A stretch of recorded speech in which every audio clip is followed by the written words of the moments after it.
short papers. Section 8. The Two Mites. By Charles Henry Mackintosh.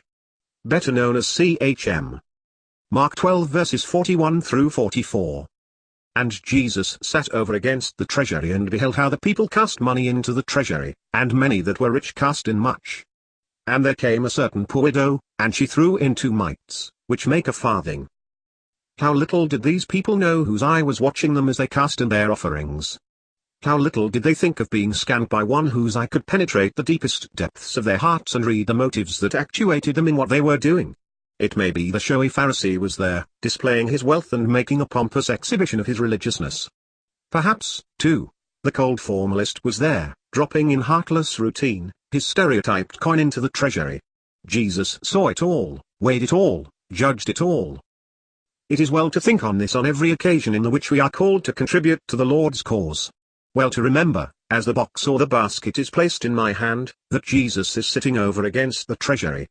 His holy eye rests, not upon the purse, but upon the heart. He weighs not the amount, but the motive. If the heart is right, the amount will be right, according to his judgment. Where the heart beats to his person, the hand will be open to his cause. All who really love Christ will count it their high and happy privilege to deny themselves in order to contribute to his cause. It is most marvelous that he should condescend to ask us so to do.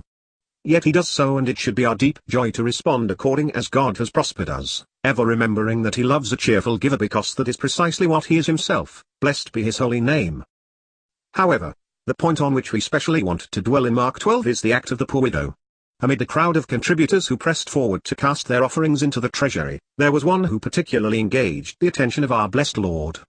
There came a certain poor widow, and she threw in 2 mites, which make a farthing.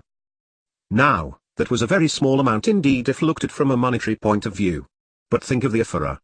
She was a widow, a poor widow, the very impersonation of all that is desolate, helpless and lonely. A widow always gives us the idea of one deprived of every earthly stay and natural prop. She that is a widow indeed, and desolate, trusts in God, and continues in supplications and prayers, night and day. True, there are many so-called widows who are not of this stamp at all, many who look anything but lonely and desolate. But these are quite abnormal. They are entirely outside the sphere of true widowhood. The Holy Spirit has furnished us with a striking photograph of this class in 1 Timothy 5 verses 11 through 13.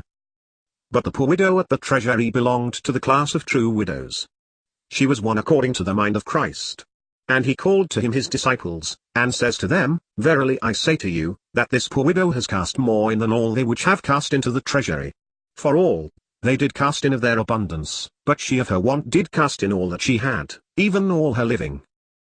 Doubtless, had these been the days of the public press, the princely offerings of the wealthy would have been paraded in the columns of some newspaper with flattering allusion to their large amount, while the poor widow and her offering would have been passed over in contemptuous silence.